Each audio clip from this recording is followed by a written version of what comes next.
Shrek. The animated movie series that had a pretty good storyline and also became one of the most memed franchises to ever exist, causing that storyline to be completely overshadowed. It all began with...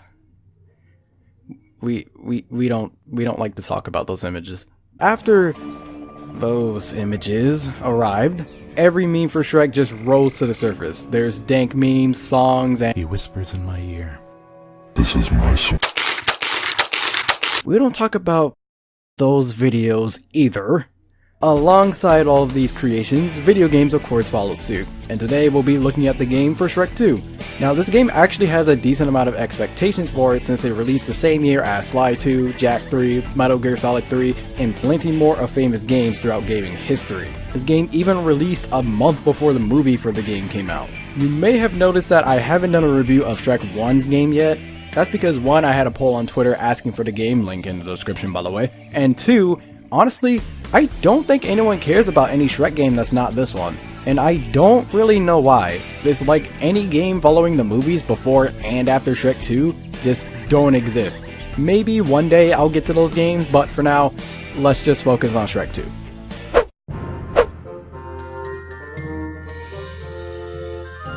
The story follows the movie plot of Shrek 2. Kinda. Shrek begins packing for his trip to meet Fiona's parents. Kinda. They then make their way to Far, Far Away.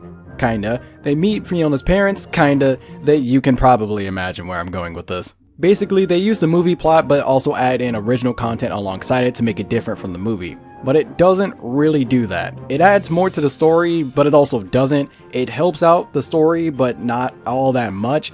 It's just really weird to me. I feel like the original content hinders the story by a lot rather than helps it. It explains the story accurately, but it adds stuff that doesn't really need to be added or makes much sense considering the movie's plotline. And since this game came out a month before the movie, it kind of spoils the movie, but also lies about it at the same time.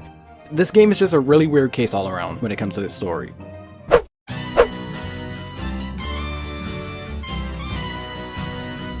The overall world is used pretty cleverly. I know that I said in the story part of this review that the original content didn't have much value to it, but that was mainly for the story. In terms of representation, I love it. The original content expands on the lore that is never shown off in the actual movies. There are levels based on Jack and Jill's farm, the city of Far, Far Away, and the mines of Mount Grimm, which either weren't viewed that much or wasn't shown at all and gives more life to this realm of fairy tales. The levels are also introduced with a storybook similar to how the movies started out. It's as if the game is taking place in various chapters of a fairy tale as you go through the game. The illustrations for these storybook cutscenes are very nice and has the mirror telling the story. Some character models and icons could look so much better though. A few of them are fine, but most of the characters are... that is not nice to look. What did they do to handsome Shrek? As with a lot of animated movie video games, most of the original voice actors didn't reprise their role for this game, aside from the big bad wolf, the 3 pigs, the 3 blind mice, and the mirror, who voices Donkey in this game and not the mirror. I don't know why they did that, but whatever. Most of the other voices also don't do a bad job as their characters, and there's also some pretty good people here. There's Gingerbread Man, who is voiced by Tidus and Ratchet, Tara Strong, who voices half of the roles in existence of 2000's animation, and some background characters are voiced by Vanessa Marshall, aka Erwin from the Grim Adventures of Billy and Mandy, and Samus Aran in Metroid Prime. That was probably the most surprising thing for me to discover for this game.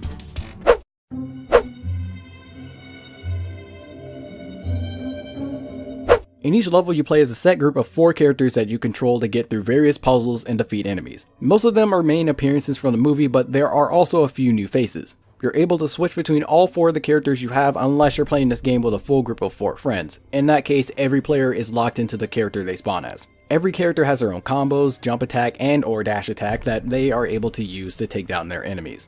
All of the characters have different stats that make them different from each other, like their jump height and attack power. They also have their own special ability that they use to get through levels and complete objectives. Some are useful in combat or evasive situations, others are used for unlocking areas or getting across gaps, and a few can actually be interchangeable.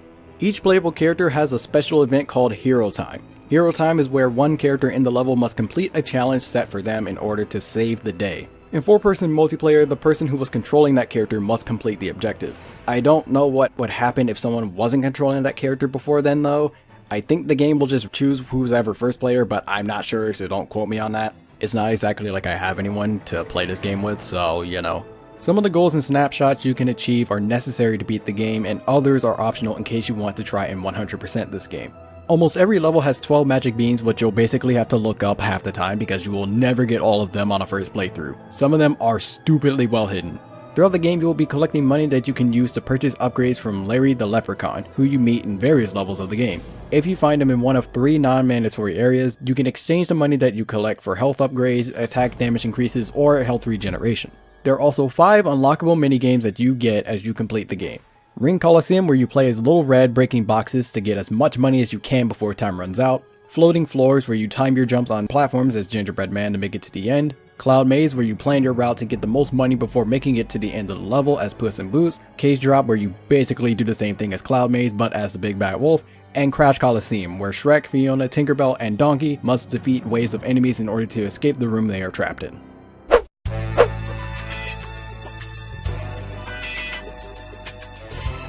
The representation of the lore for Shrek was really well done here. It has more areas to the world that the original movies hardly even touched on, not even the ones after Shrek 2.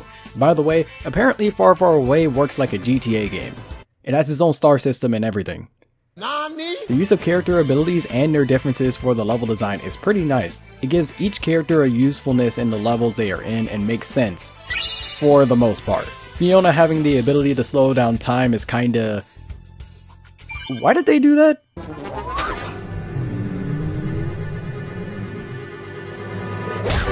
Ah, that might make sense. Each character also has an info section when you play as them where you can check out the stats for everything about them, including the attack damage for individual hits of a combo. Honestly, I love looking for stuff like this, and now I don't have to. The developers did my job for me. No, I'm not going to make a tier list for every single character again. There are way too many to do this time. Hero time also reflects this for the most part. The Big Bad Wolf doesn't really represent who he is that well. The voices and music are actually pretty good for what they are. They do a very good job at being substitutes for the original voice actors. Again, it's just strange that the mirror is voicing Donkey but not the mirror. I feel like that would have been a little bit more obvious.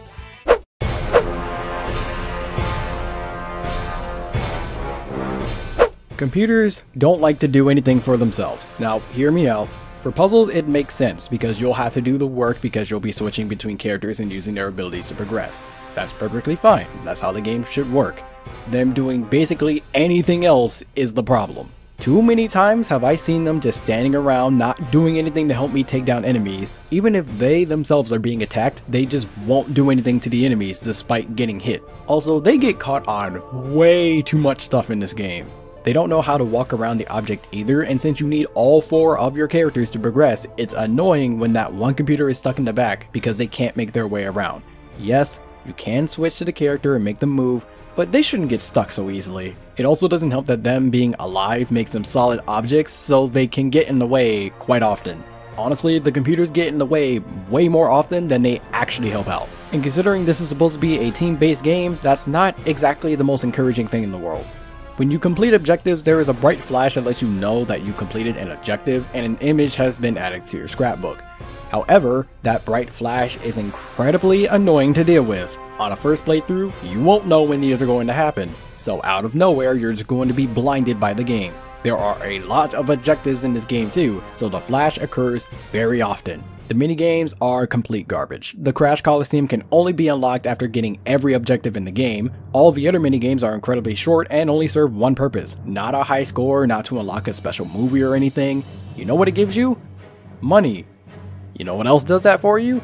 Playing through the levels. Now yes, you can use the money earned for upgrades, but going through the levels can put you where the leprechaun is in the level. You have to play through said levels to get to him anyways, so you might as well cut out the middleman, especially if you are close enough to the amount needed to get the upgrades anyways. And speaking of said upgrades, finding this leprechaun is way too difficult. There are only 3 locations in the entire game where you can get upgrades, and all of these have specific upgrades for every location. I played through this game before countless times, and honestly, either I forgot or didn't know that there were upgrades in this game because they are that hard to find. Unless you look up where to find him, collecting money basically does nothing, since that's the only reason you would collect money. If there was a menu where you could buy the upgrades whenever you wanted, that would be perfectly fine, but the game does give you a menu where you can view the upgrades, but you can't get any of them for whatever odd reason.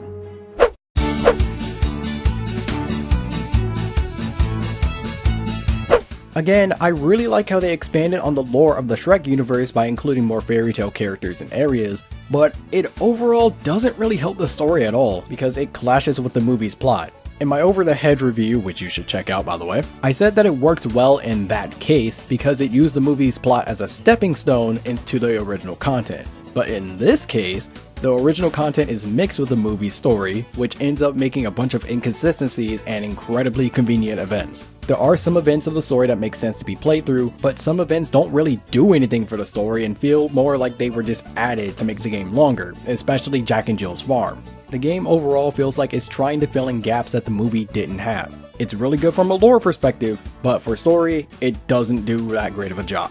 If you die right as you get a checkpoint, the game will move you forward regardless of your progress in the previous area. This leads to being able to cheat your way through some parts of the game.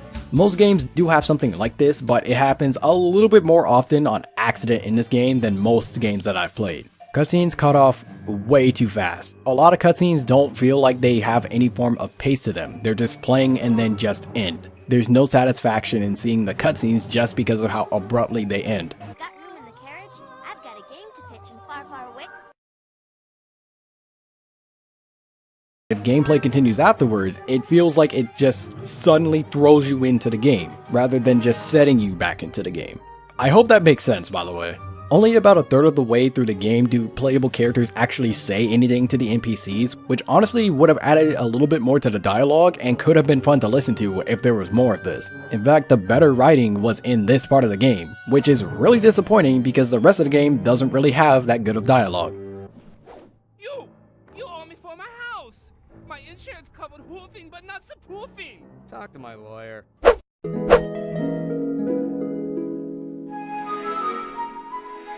I feel like this game is pretty passable. I do see effort here, there is a lot of effort, and it does well at being a standalone game with its tight game mechanics and how well the representation of the universe is used. But as a game for Shrek 2 specifically, I don't think it's that great.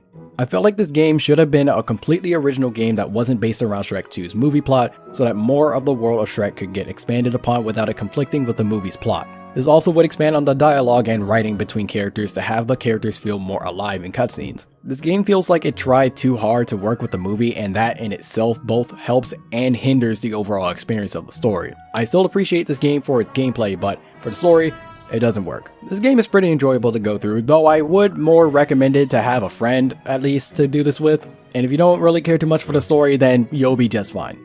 What's going on, my fellow residents? It's me, TheFrozenCavern, and again, I don't really have an end card for this. This honestly might just be its own regular segment of me just using a pseudo end card, but regardless, thank you guys for watching this video if you've gotten this far. As I said at the beginning of the video, I have a Twitter in the description, and that's where I'm doing all my polls for what games I'm going to be reviewing. So make sure you follow my Twitter, that way you're actually up to date on whenever I actually post any of those, and a game that you might want to see me review could potentially be up there. By the way, I have some names that I want to give two separate series for these reviews because I want to give some form of name for these instead of it just being a review. So for one, I have Cash or Trash, which is basically more present day games and if it's worth actually paying money for or not, or anything worse than that. And then Garbage from Your Childhood is something that I could use for games like PS2, GameCube, basically older games that I'm reviewing now, kind of like this game and Over the Hedge, which I reviewed already, and if you couldn't already tell, it's also based off of that title. But regardless, if you enjoyed, don't forget to like, subscribe, and share with your friends. But until the next video, take care. I want you for a